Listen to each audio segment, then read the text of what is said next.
Alrighty. Good afternoon, everybody, and happy Monday. Let's get to it, and we'll begin with a few scheduling announcements today. President Trump will be hosting the Canadian Prime Minister Mark Carney tomorrow for a working meeting here at the White House. On Thursday, the president will host his 8th cabinet meeting alongside his incredible team. Also on Thursday afternoon, President Trump will host the president of Finland, Alexander Stubb, for a working meeting here at the White House.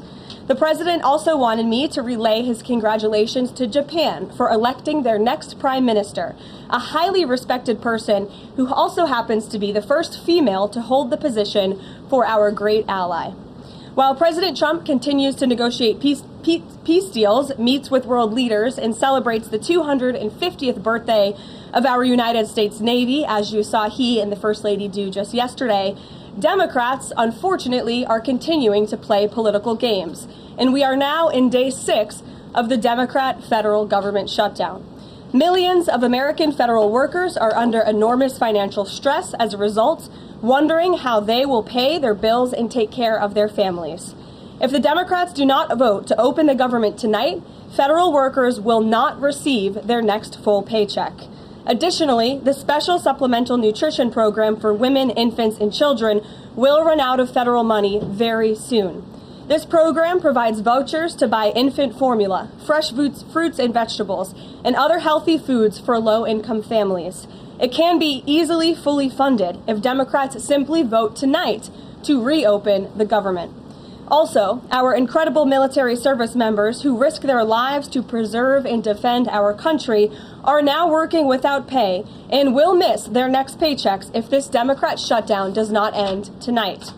The Republican-backed clean and nonpartisan funding bill fully funds this important food aid program, gets our troops paid, and reopens the government.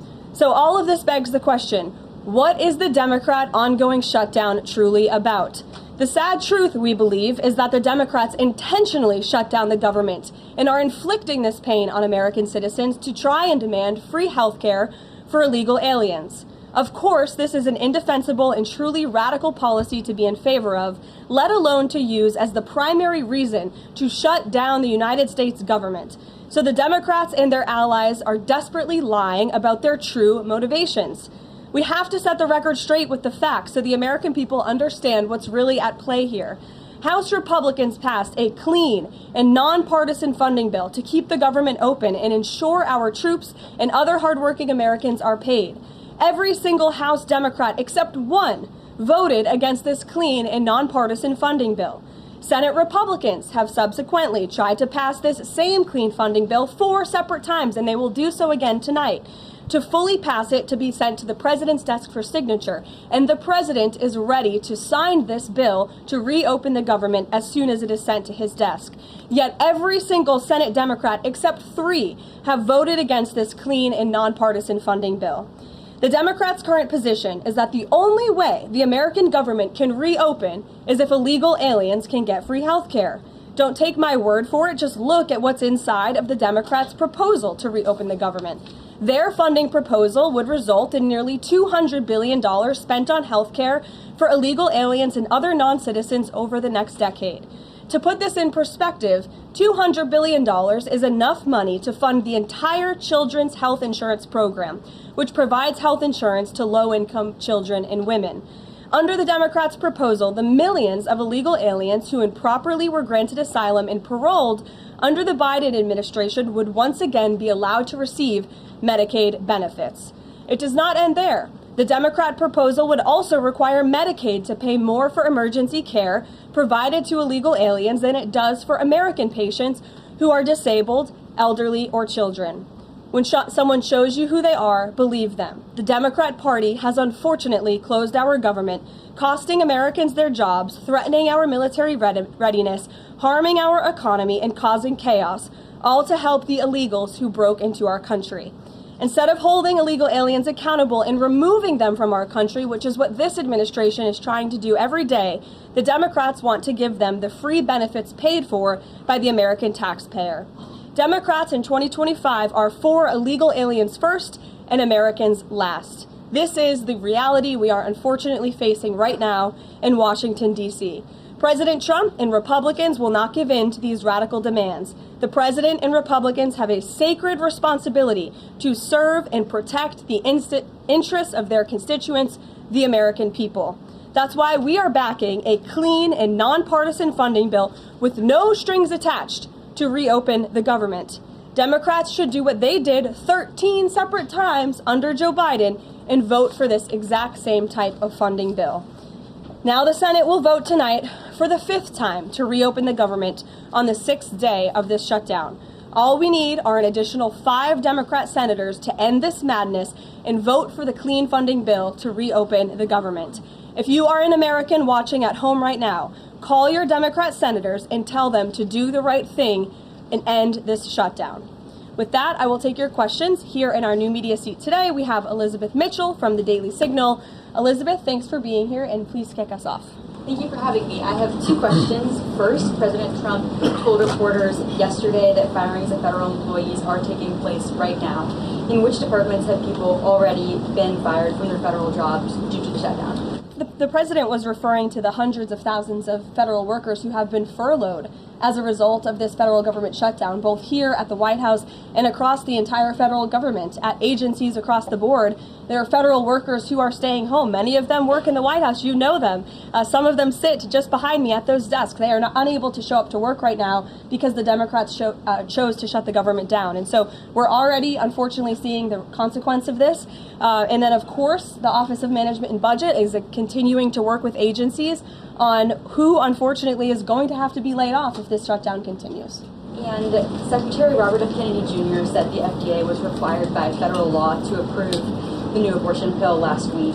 Is the administration considering steps to undo this in light of requests from pro-life Congress members and organizations? I think Secretary Kennedy and the Department of Health and Human Services, as I addressed in the briefing last week, were following the law, and we will continue to do so. As I said last week as well, it's not an endorsement of this drug by any means. It's just a law that they were following. Jennifer.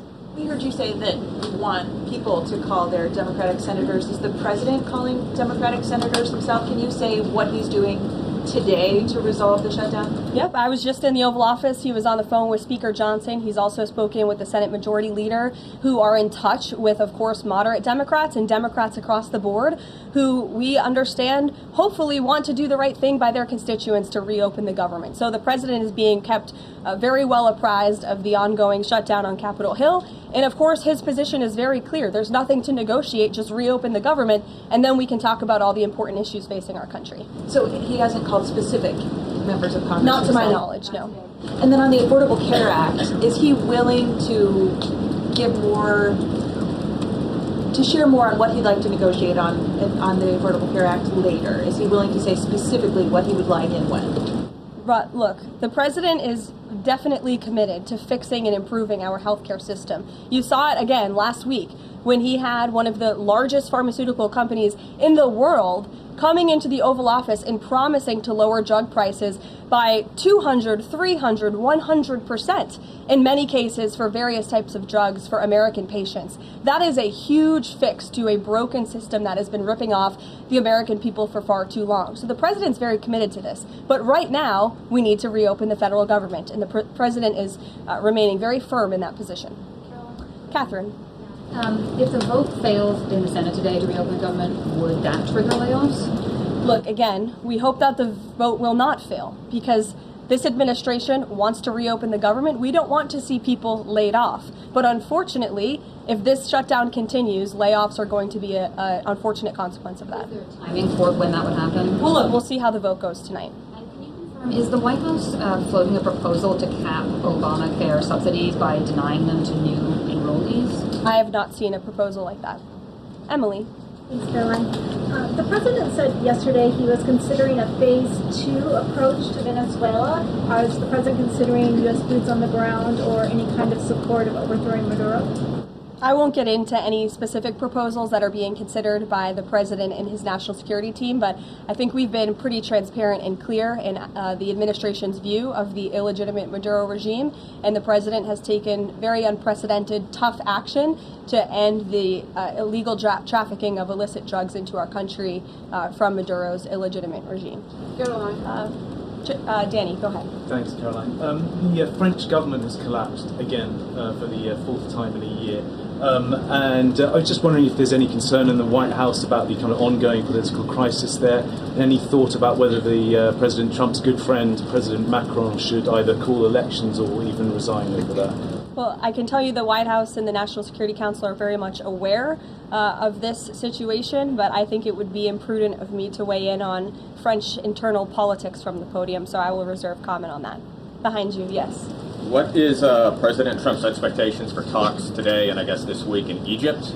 And is there a new timeline that the president is giving all sides to reach an agreement? Yes. There are technical talks happening right now in Egypt amongst Special Envoy Witkoff and Mr. Kushner, as well as their respective parties from all sides. What we saw take place on Friday, and I have not commented on that from the podium yet, is truly remarkable.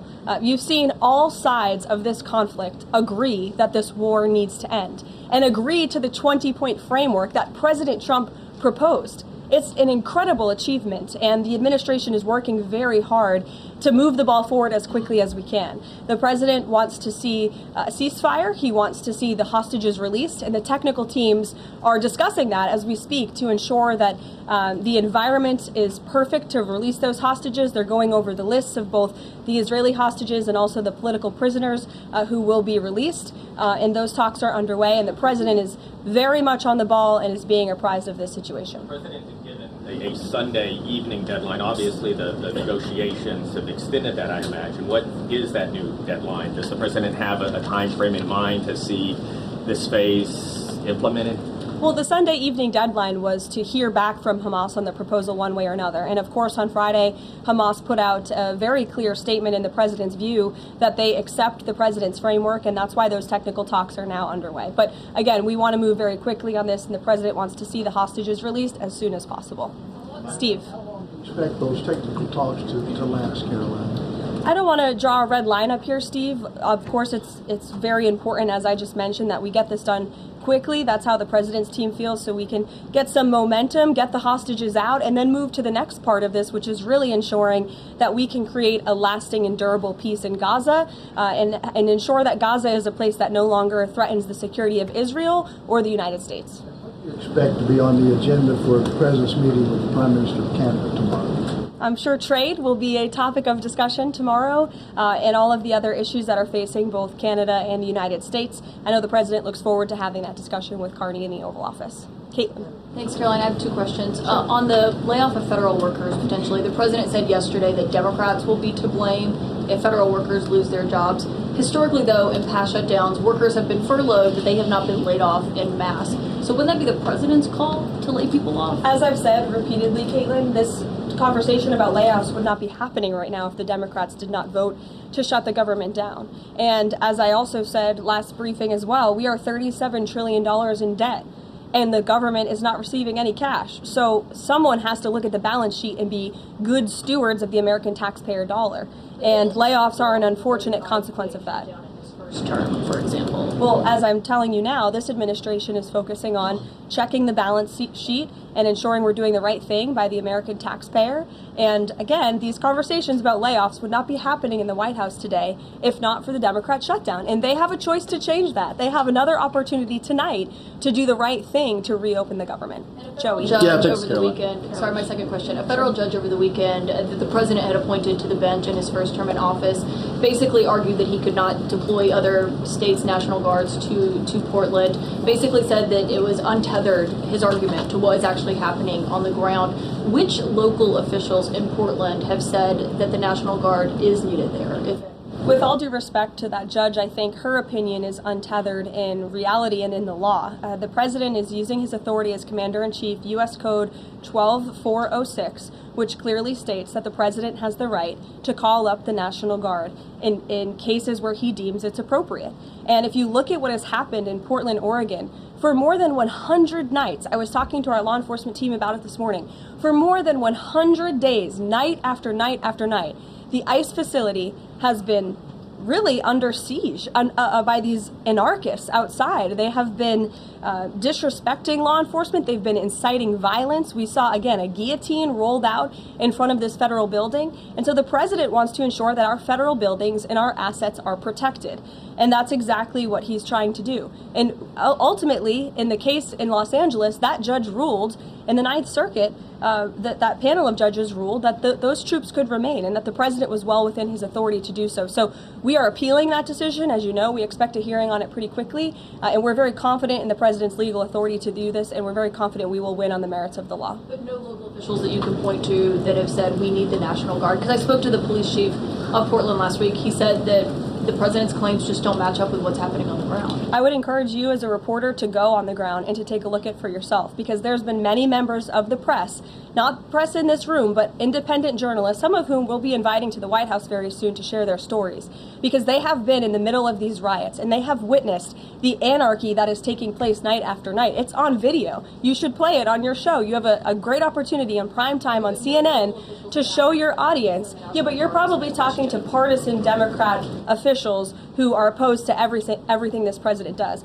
You should also ask the people who live in Portland. We've actually heard from many members of the community who have said that this is complete civil disobedience. It's a mess. It's been loud. It's been troubling for neighbors in the community who are just trying to live peacefully. And these people are not there to peacefully protest. They are there to cause mayhem and havoc. Yeah, Karoline. Stephen, go ahead. Thank you, Caroline. Two questions. First, do you have a reaction to reports that thousands of Cuban troops are deployed alongside Russia fighting in Ukraine? And on a very different matter, the president last week floated in an interview with our colleague Daniel from One America a rebate for tariffs of up to $2,000 per person. Is that plan contingent on the Supreme Court's upcoming ruling on the legality of the tariffs? And is the White House preparing for legislation to make that happen? Sure. On the first point, I have not seen that report, Stephen, but I'll check in with our national security team after this and we'll get you an update.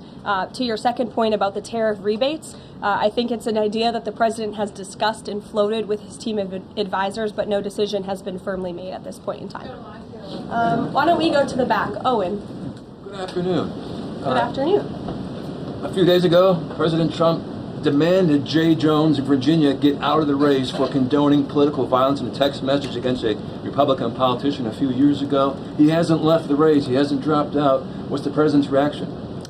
Well, as you know, I'm not at liberty to discuss political races from the podium. I think the president himself made his position very clear, and I think anyone could agree the messages that were sent by this Democrat nominee for Attorney General in Virginia are really shocking, alarming, and completely unacceptable. He was threatening to kill his opponent and his opponent's children, and that type of rhetoric has zero place in our country, and the president was absolutely right to condemn that. One more, please. Sure, go ahead. Thank you. The Democrats have questioned and scrutinized the president's comments about using potentially the military, American cities, as training grounds for the military. And when you look at Portland, Chicago, local and state officials say that their local law enforcement is able to handle the situations, these protests on the ground. The president says that Portland is burning, using that as justification for the National Guard in Portland. But when you look here in Washington, D.C., the president just last week said it is now a completely safe city, and there are still National Guard members on the streets that are not involved in ICE activities. Can you provide the justification for the White House here in Washington, D.C., why the National Guard members continue to be out on the streets? Because Washington, D.C. has invited the National Guard here. Why? Because the mayor is doing the right thing, unlike mayors in other cities like Portland, as Caitlin and others have pointed out, who refuse to see that there are positive results from when local law enforcement works with federal law enforcement to do the right thing on behalf of their citizens. And Washington, D.C. is no doubt a safer city right now today than it was a few months ago when President Trump started this initiative to make D.C. safe again. And the National Guard is still here because the president and the mayor agree that it's a good thing for the city. Just like you're seeing in Memphis, for instance. We'll have National Guard deployed to Memphis. We have federal agents who are on the ground working with state and local law enforcement. enforcement. The state police in Tennessee are part of this effort. The local metropolitan police in Memphis are part of this effort.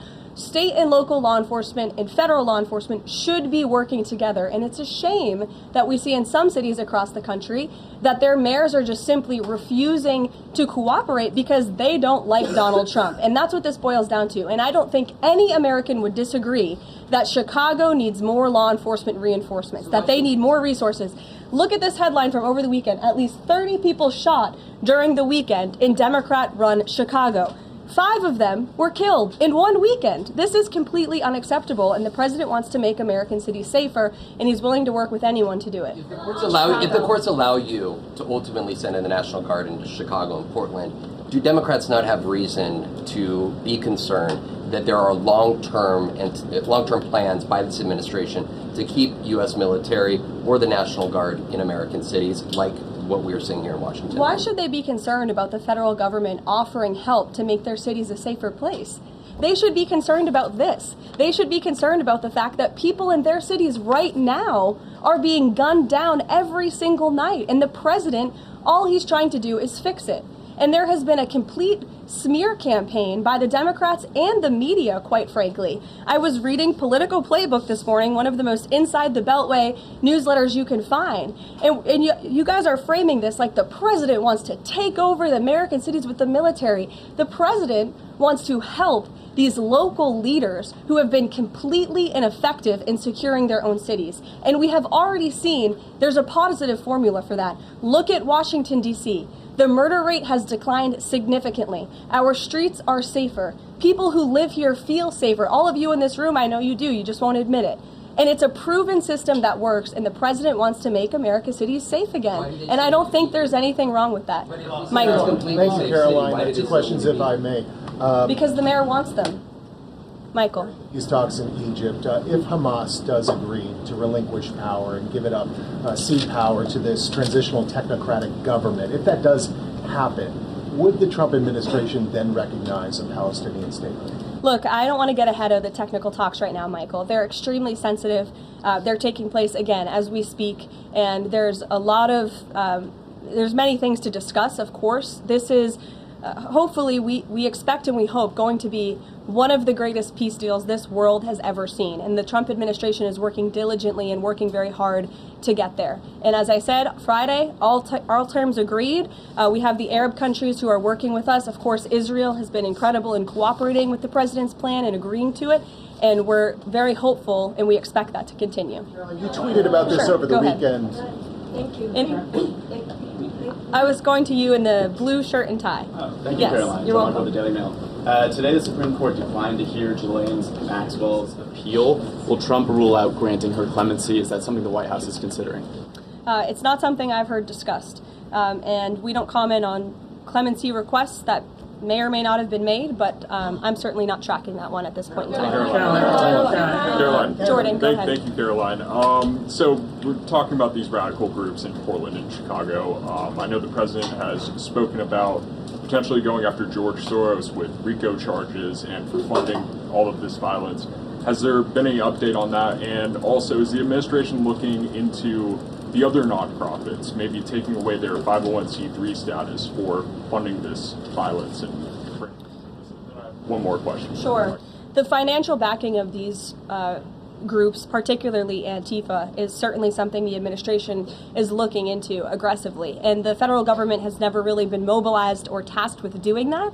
So we're kind of kickstarting that into gear. The FBI is working on it alongside the White House's Homeland Security Task Force. We have our intelligence community looking into this as well. And even the Secretary of Treasury is involved with these matters since they are financial in nature. And we will continue to get to the bottom of who is funding these organizations in this organized anarchy against our country and our government. It's a question the American people have been begging the answer for many years, and we're committed to uncovering it. And when we do, I'm sure you'll be one of the first people to know. Separately, Caroline. Thank you. So Gaza, under the president's plan, is going to be governed by a transitional governance of a technocratic, apolitical Palestinian committee made up of qualified Palestinians and international experts. Now, given how radicalized the Palestinian population is in Gaza and in the West Bank, Can you offer some insight or guidance into who are some of these Palestinians that are going to be considered for leadership roles in Gaza, and where are you going to be finding them, and do you have any names? We're not quite there yet, Jonathan. The president believes peace is possible in Gaza, and that's why he presented this detailed and comprehensive plan. The first step of that is securing a ceasefire and releasing the hostages, and then those conversations about ensuring a durable and lasting peace can continue. But what do you need to have peace in a region like Gaza that's been war-torn for far too long? You need security guarantees, and you need good governance. And so those will be two of the priorities that this administration is focused on. If I may, the president has said he wants the government to reopen this week in a deal. What's going to happen by the end of the week if there's no deal? What's the White House prepared to do? With no deal with what? To reopen the government. Look, as I said, unfortunately, there's going to be a lot of pain inflicted. There already is on the American public, on our troops who are not being paid, again, on women and young children who depend on critical food assistance. We hate to see this. And in fact, the Office of Management and Budget is trying to do everything they can to find funds to get out the door for these vulnerable populations in our country. Again, we shouldn't be having to do that. The Democrats have a chance to change course tonight. I believe the vote's taking place at 6:30, and we urge Democrat senators to vote to reopen the government and to do the right thing. Thanks, guys.